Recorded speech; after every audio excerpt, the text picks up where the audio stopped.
চলুন আজ আমি তৈরি করব হোয়াইট সস পাস্তা। প্রথমে তার জন্য পাস্তাটা আমি একটু নুন আর একটু তেল দিয়ে সিদ্ধ করতে রেখে দিয়েছি। তারপর আমি একটু আদা রসুন কুচি তেলের মধ্যে দিয়ে তার মধ্যে পেঁয়াজ কুচি, ক্যাপসিকাম কুচি এবং টমেটো কুচি দিয়ে সেটাকে হালকা করে ফ্রাই করে নেব। এর মধ্যে আমি অল্প পরিমাণ নুন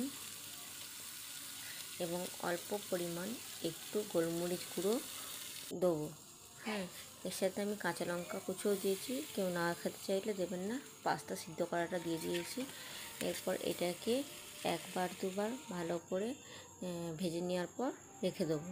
তারপর আবার একটা প্যান নিয়েছি, এর মধ্যে বাটার দিয়ে দিয়েছি খানিকটা। বাটারে অল্প পরিমাণ আমি জাস্ট একটুখানি ময়দা দেবো। আর কেউ যদি ঝাল খেতে চান তাতেও দিতে পারেন, না খেতে চান সেটাও আপনি স্কিপ করে যেতে পারেন। চিলি ফ্লেক্স দিতে পারেন। আমি অল্প পরিমাণ একটুখানি জাস্ট লঙ্কা গুঁড়ো দিয়েছি, তাই জন্যে দেখুন লাল হয়ে গেছে। আর একদম ফ্লেম কমিয়ে রাখবেন, কারণ হচ্ছে নাহলে পরে ময়দাটা পুড়ে যাবে। এরপর অল্প অল্প করে দুধ দিয়ে ময়দাটা আর দুধের সাথে মিশ্রণটা ভালো করে মাখো মাখো টাইপের করতে হবে, যেন গ্যাসের ফ্লেম বেশি বাড়ালে চলবে না।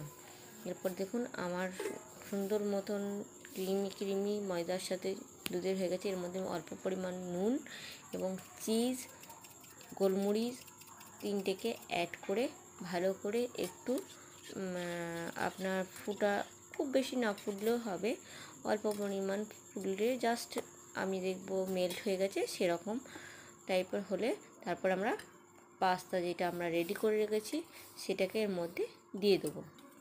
কার কার হোয়াইট সস পাস্তা খেতে ভালো লাগে কমেন্টে অবশ্যই জানাবেন। এর মধ্যে আমি চিজ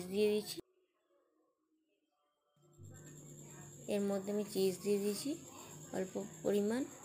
তারপরে এই পাস্তা তৈরি করে রাখা ওটা সবটা দিয়ে দিয়েছি। তারপরে এটাকে ভালো করে একদম খুব বেশি গ্যাসের ফ্লেম বাড়ালে হবে না, দেখবেন আমি খুব কমেই রেখেছি। দেখুন মাখো মাখো টাইপের হয়ে গেছে, একদম আমার হোয়াইট সস পাস্তা রেডি। আমি ফার্স্ট টাইম বানিয়েছি।